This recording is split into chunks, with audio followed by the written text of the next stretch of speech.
On this episode of What's Going On with Shipping, we've got supply chain bottlenecks. We have energy issues in China and Europe.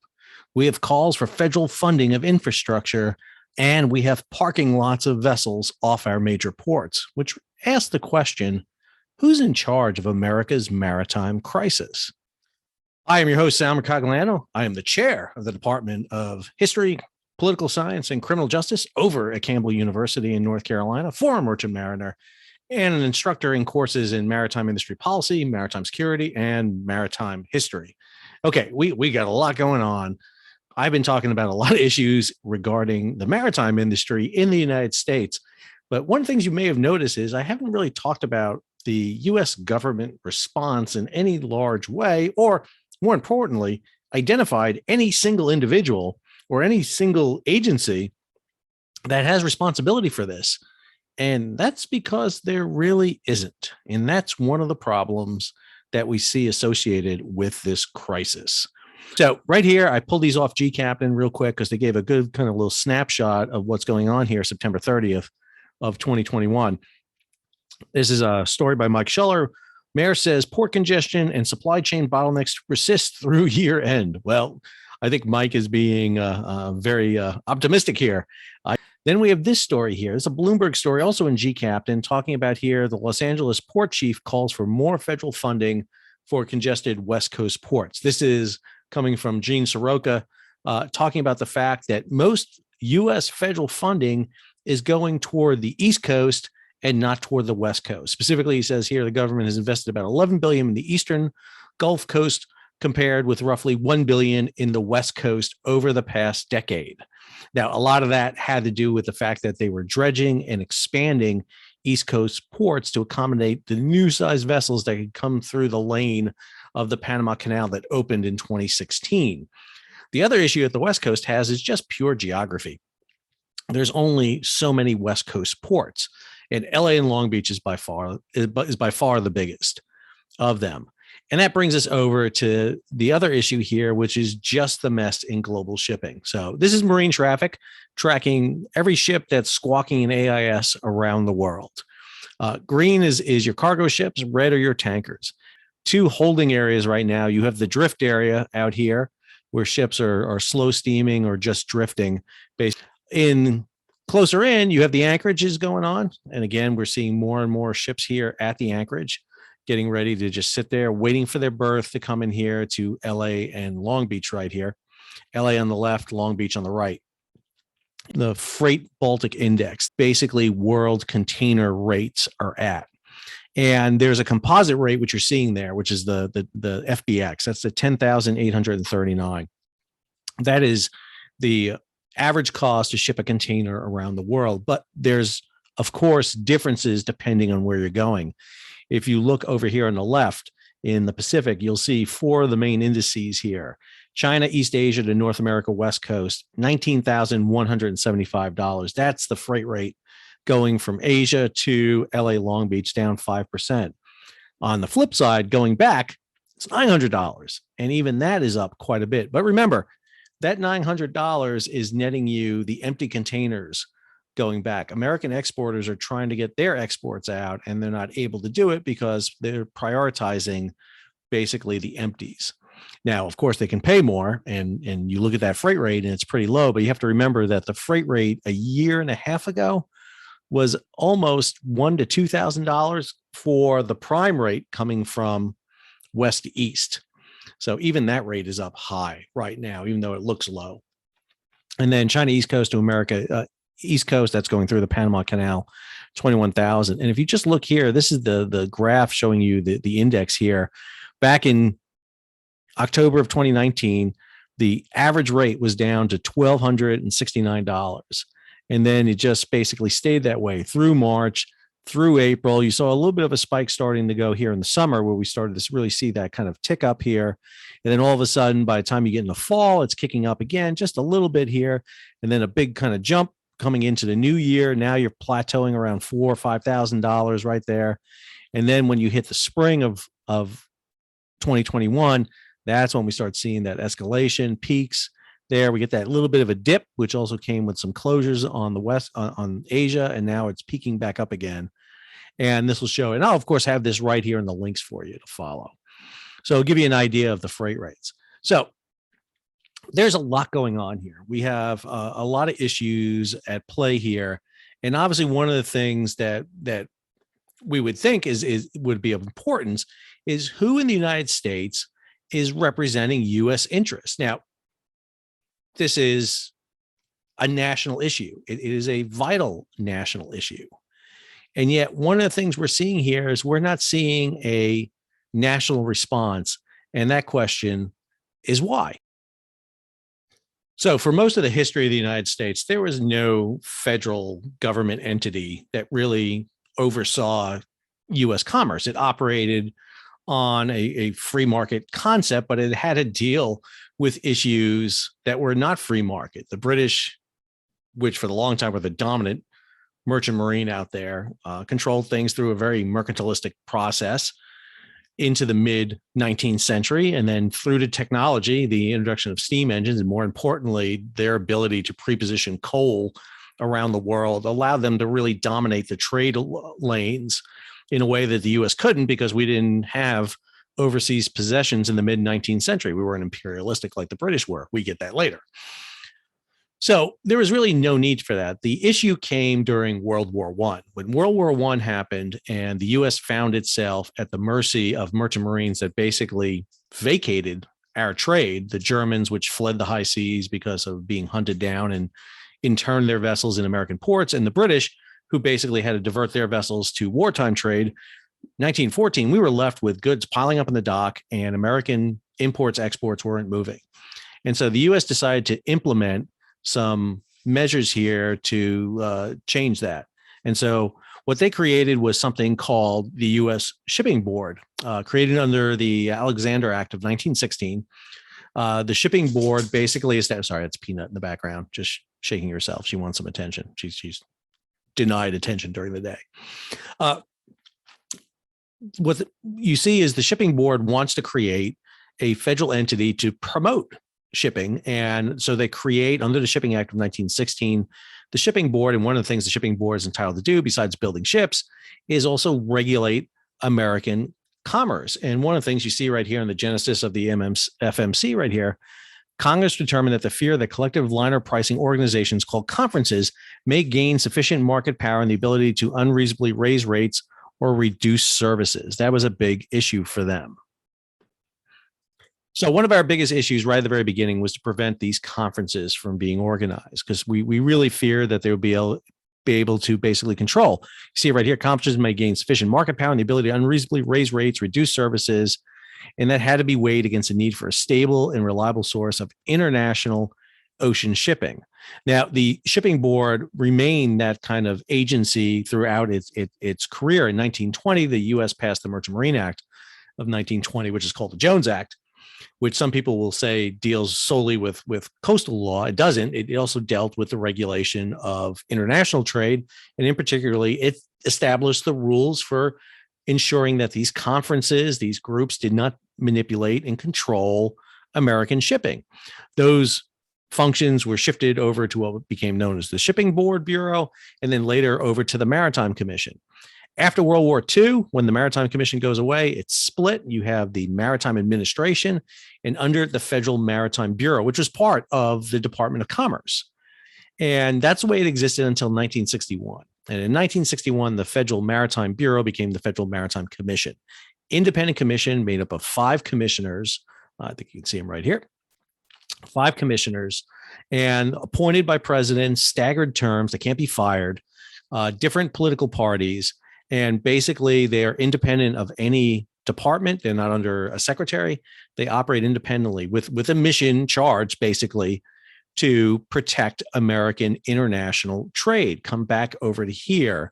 The 2 pieces of legislation that currently exist that basically drive the FMC are these: the Shipping Act of 1984 and the Ocean Shipping Reform Act of 1998. And each of these basically oversee main issues here in this. The Shipping Act of 1984 was part of a larger issue in the 1980s to get the government out of shipping, to basically deregulate it. We end the concept of differential subsidies for building and construction and operation of vessels. And most importantly, we get ourselves out of operating or regulating these kind of conferences. And the Shipping Act basically has a couple of main functions to it. Cheating a little bit here, and I pull up the Wikipedia article on this. And I know I'm a historian, I'm not supposed to do this, but let me be clear, this is the exact preamble for it. So it's just easier to present it in this way. I can pull up the individual acts if you like, but believe me, this is the preamble for the Shipping Act of 1984, and then the addendum that was added under the 1998 Act. And basically what it says here, number one, establish a non-discriminatory regulatory process for the common carriage of goods by water in the foreign commerce of the United States with a minimum of government intervention and regulatory costs. That we have minimum government intervention right now. It's one of the reasons why we have a lot of problems right now. And I am not a big advocate for government intervention. But when you're operating in an international environment through international corporations, through multiple flags of registry and incorporation, and ports of destination, and going through different economic exclusion zones, you need some oversight in this way. Two, provide an efficient and economic transportation system in the ocean commerce of the United States that is, in this, so far as possible, in harmony with and responsive to international shipping practices. Well, we're at the mercy of international shipping practices. Three, encourage the development of an economically sound and efficient liner fleet of vessels in the United States capable of meeting national security needs. Okay, I'm going to call timeout on this, because the Federal Maritime Commission does nothing, zero to do this, nothing. They don't promote it. Matter of fact, after the Shipping Act of 1984 was passed, what we saw was almost immediately the bankruptcy of one of the biggest shipping firms in the world, which was under U.S. flag, U.S. lines in 1986. And then we see the merging of Sealand with Maersk, and eventually it's consumed by Maersk. You see the decline of APL, American President's Lines. They go away, even though APL exists today. They're a shell of CMA CGM, a French corporation.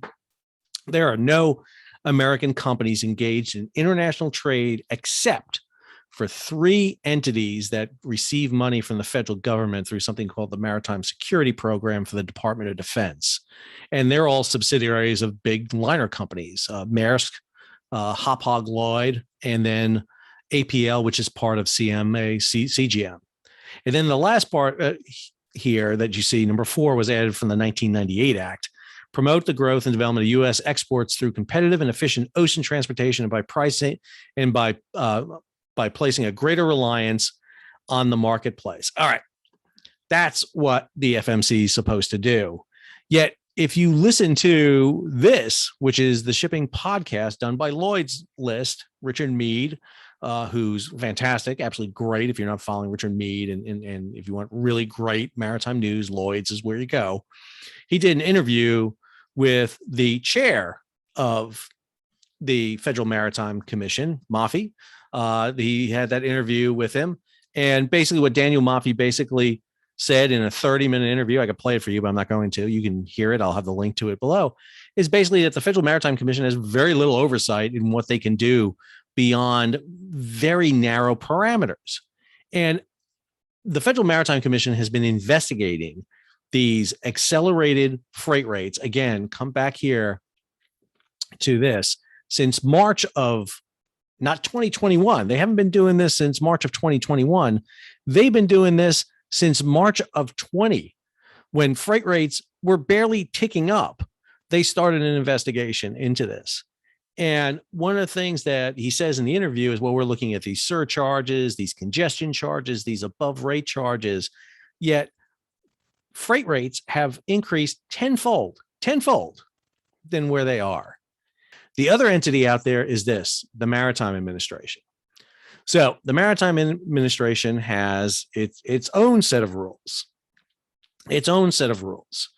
So this is the Maritime Administration. Here's the About Us, which basically tells you what the Maritime Administration does.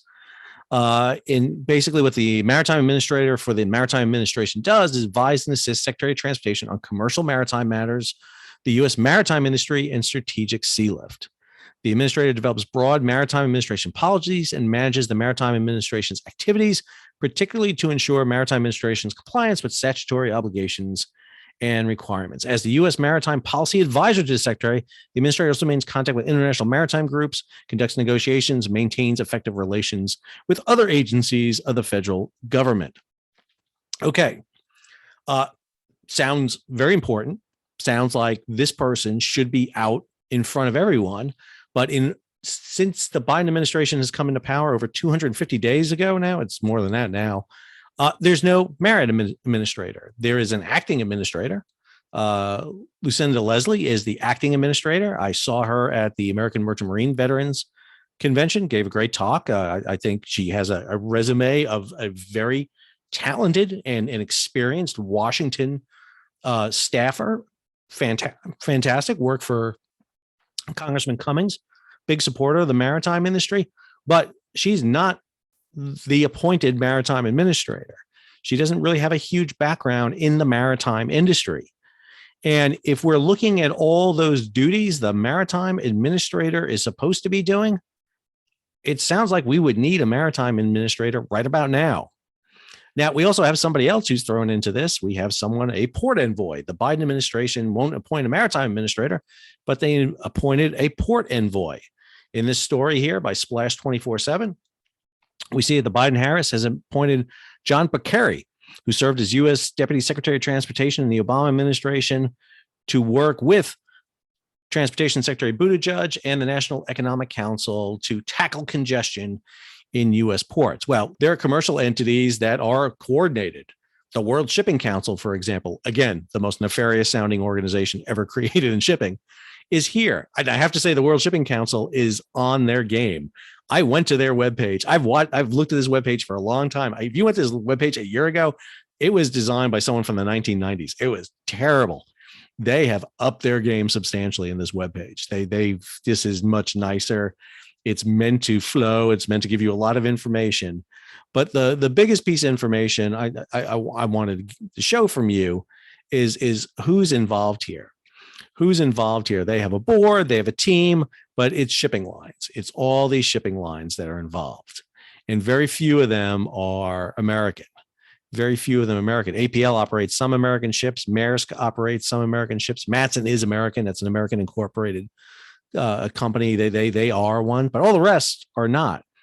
And, you know, if you look at this group here, it's an impressive group. Crowley is American, but this is the lobbying group that's in DC, and it's a registered lobby group. I'm not you throwing that term around. They're a registered lobby group.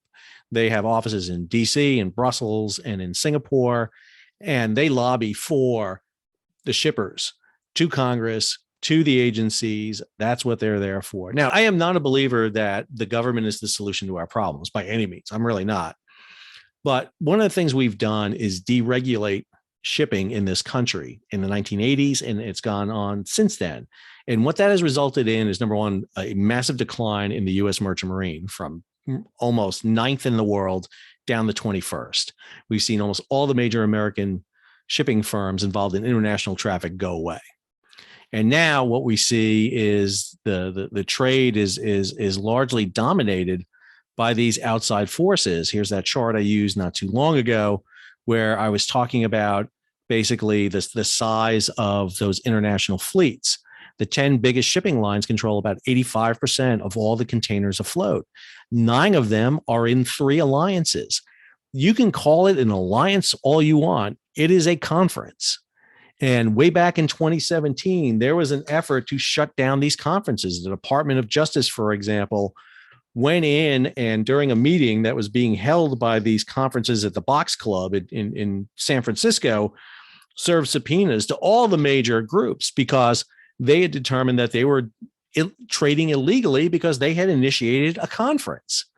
And you can call it an alliance, you can call it a consortium like they do in Europe, but basically they are pooling their resources together.